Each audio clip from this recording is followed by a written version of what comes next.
जय हिंद साथियों, स्वागत है आप सभी का टीडीएम क्लासेस पे। मैं तिलक आप लोगों का स्वागत करता हूं आज के इस न्यू टॉपिक संसद की भाषा यानी कि लैंग्वेज ऑफ पार्लियामेंट पे।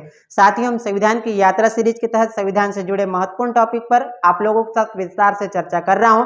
उन्हीं में से आजकल हम संसदीय प्रक्रिया के एक महत्वपूर्ण टॉपिक संसद की भाषा पर चर्चा करेंगे। कल के टॉपिक में मैंने ज्वाइंट सिटिंग से संबंधित उस सारे महत्वपूर्ण बिंदुओं पर विस्तार से आप लोगों के साथ चर्चा किया था और उम्मीद करता हूं कि इस वीडियो से आप लोगों को एक नई समझ विकसित हो गई होगी, नई चीजें आप लोगों को सीखने को मिला होगा। तो वीडियो अच्छा लग रहा होगा तो वीडियो को अधिक से अधिक शेयर कर दीजिए। चैनल पर नए हैं तो चैनल को सब्सक्राइब कीजिए, बेल आइकन को प्रेस करना ना भूलें, जिससे कि आने वाले नए नए वीडियो की नोटिफिकेशन आप तक पहुंचते रहे। चलिए शुरुआत करते हैं आज के इस टॉपिक को, संसद की भाषा। सबसे पहले संसद की भाषा अगर आप लोगों से पूछे तो संसद की भाषा क्या होगी? संसद की भाषा जो है, संसद की भाषा हिंदी या फिर अंग्रेजी होगी।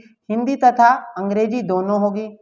संसद की भाषा हिंदी तथा अंग्रेजी दोनों होगी। ये चीजें संविधान में साफ साफ शब्दों में लिखा हुआ है। क्या कहा मैंने? संसद की भाषा क्या होगी अगर कोई प्रश्न पूछे या फिर एग्जाम में प्रश्न देखने को मिले तो इंग्लिश और हिंदी जो है दोनों ही प्रकार की भाषा का उल्लेख कहां पर संविधान में किया गया है? संसद के संबंध में, यानी कि संसद में दोनों ही भाषाओं पर क्या किया जाता है? कामकाज होता है। क्लियर है?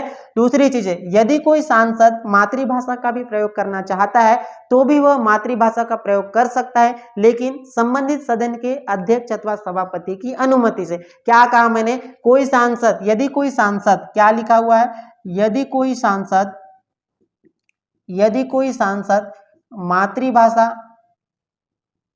मातृभाषा का प्रयोग करना चाहे तो कर सकता है। यदि कोई सांसद मातृभाषा का भी प्रयोग करना चाहे तो भी वह कर सकता है, लेकिन संबंधित सदन के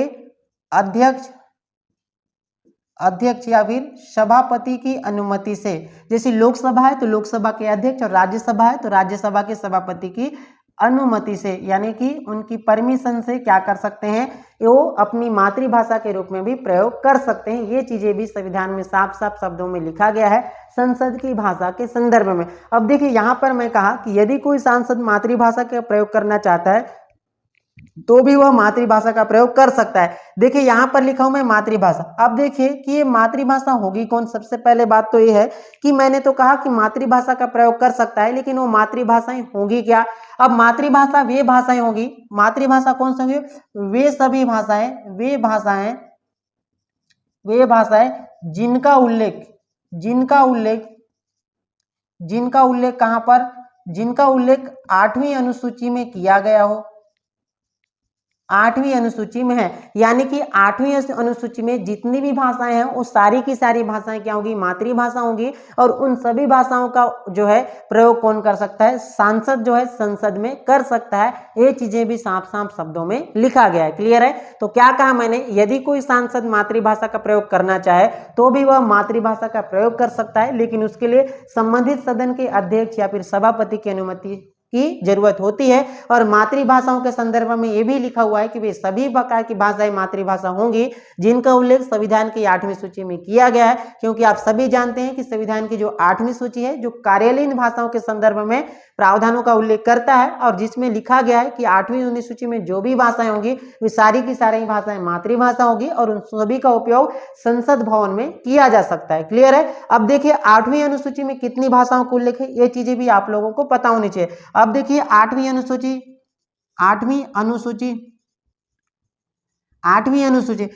अनुसूची में बोले तो मूल संविधान में कितनी भाषाएं थी? 14 भाषाएं थी। और वर्तमान में कितनी भाषाएं हैं? 22 भाषाएं। मूल संविधान की अगर मैं बात करूं तो कितनी भाषाएं? 14 भाषाएं। पहली भाषाएं कौन सी है? हिंदी है। हिंदी, संस्कृत और उर्दू हो गया। ठीक है? उसके बाद तमिल हो गया, तेलुगु हो गया, उसके बाद मलयालम हो गया, उसके बाद गुजराती हो गया, पंजाबी हो गया, गुजराती पंजाबी और कश्मीरी हो गया। क्लियर है? कितनी भाषाएं होगी? 9 भाषाएं होगी। ठीक है? उसके बाद असमिया हो गया, असमिया हो गया, बंगला हो गया। क्लियर है? कितनी भाषा होगी? 1 2 3 4 5 6 7 8 9 10 11 और 3 भाषाएं कौन कौन सी होगी? संस्कृत लिख दिया, ठीक है। कश्मीरी हो गया, पंजाबी हो गया, तमिल, तेलुगु, मलयालम, उसके बाद कन्नड़ हो गया, कन्नड़ हो गया, उसके बाद उड़िया हो गया, उड़िया हो गया। कितनी भाषाएं होगी? 1 2 3 4 3 12 13 हो गया, ठीक है। कौन कौन सी भाषाएं होगी? हिंदी, संस्कृत, उर्दू, तमिल, तेलुगु, मलयालम, गुजराती, पंजाबी, कश्मीरी, असमिया, बंगला, कन्नड़, उड़िया, ठीक है। उसके बाद और कौन सी भाषा? एक भाषा याद होगा तो उसको लिख देंगे। क्लियर? या फिर आप लोग कमेंट बॉक्स में कमेंट कीजिए। ये तो मूल संविधान में जो भाषाएं थी उसका उल्लेख मैंने किया। उसके बाद देखिए संविधान संशोधन के माध्यम से भी 8 भाषाओं को जोड़ा गया है। देखिए अभी वर्तमान में कितनी भाषाएं? 22 भाषाएं। तो मूल संविधान में 14 भाषाएं थी और वर्तमान में कितनी है? 22 भाषाएं। वो मतलब कहने का मतलब हुआ कि 8 भाषाओं को संविधान में संशोधन के माध्यम से जोड़ा गया। तो देखिए 15वीं भाषा कौन सी है? देखिए 21वां संविधान संशोधन, 21वां कॉन्स्टिट्यूशन अमेंडमेंट कब होता है? 1967 में होता है, जिसके तहत कौन सी भाषा को जोड़ी जाती है? सिंधी भाषा को 15वीं भाषा के रूप में जोड़ी जाती है। क्लियर है? एक पहला संशोधन। दूसरा संशोधन कब होता है? 71वां संविधान संशोधन, 71वां कॉन्स्टिट्यूशन अमेंडमेंट कब होता है? 1992 में होता है। क्लियर है? 1992 में होता है, जिसके तहत 3 भाषाओं को जोड़ा गया है। कौन कौन सा? नेपाली, मणिपुरी और कोंकणी। कितनी भाषाओं को? 3 भाषाओं को जोड़ा गया। क्लियर है? उसके बाद तीसरा संविधान संशोधन भाषाओं के संबंध में होता है, वो कब होता है? 92वां संविधान संशोधन कॉन्स्टिट्यूशन अमेंडमेंट कब होता है? 2003 को होता है, जिसके तहत 4 भाषाओं को जोड़ा जाता है। कौन कौन सा? बोडो, डोंगरी, मैथिली और कौन सा? संथाली। क्लियर है? तो कौन कौन सी भाषाओं को जोड़ा गया? 4 भाषाओं को 92वां संविधान संशोधन 2003 के माध्यम से जोड़ा गया। तो संविधान में संशोधन के माध्यम से 8 भाषाओं को जोड़ा गया। मूल संविधान में कितनी भाषाएं थी? 14 भाषाएं थी। क्लियर है? हिंदी, संस्कृत, उर्दू, तमिल, तेलुगु, मलयालम, उसके बाद गुजराती, पंजाबी, कश्मीरी। क्लियर है? उसके बाद असमिया, बांग्ला, कन्नड़ और ओडिया। क्लियर है? इतनी भाषाओं को मतलब और एक भाषा छूट गया है, वो आप लोग कमेंट बॉक्स में कमेंट कीजिए। क्लियर है? तो देखिए हिंदी तथा अंग्रेजी होगी संसद की भाषा। दूसरा चीज मैंने बताया कि यदि कोई सांसद मातृभाषा का प्रयोग करना चाहे तो भी कर सकता है, अध्यक्ष अथवा सभापति की अनुमति से। और ये मातृभाषाएं वे सभी प्रकार की भाषाएं होगी जिनका उल्लेख 8वीं अनुसूची में किया गया है। और 8वीं अनुसूची में आप सभी जानते हैं कि 22 भाषाओं का उल्लेख है। मूल संविधान में 14 भाषाएं थी, वर्तमान में 22 भाषाएं हैं। संविधान में संशोधन के माध्यम से 8 भाषाओं को जोड़ा गया। वो कौन कौन सी भाषाएं उसको मैंने आप लोगों के सामने लिख दिया है, इसे आप लोग नोट कर लीजिए। क्लियर है?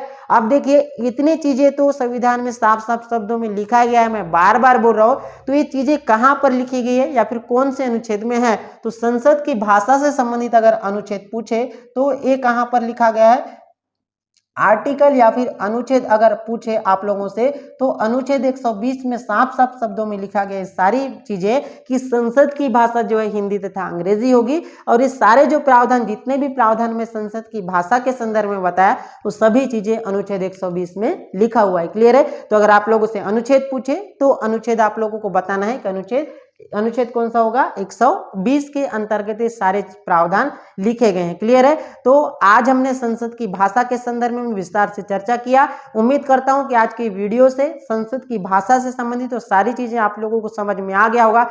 यदि कोई डाउट है तो आप इसे कमेंट बॉक्स में कमेंट कीजिए, आपको मैं अगली वीडियो में आपके डाउट को क्लियर करा दूंगा। क्लियर है? तो आज की वीडियो में इतना ही, मिलते हैं अगली क्लास में एक नए टॉपिक के साथ। Thank you.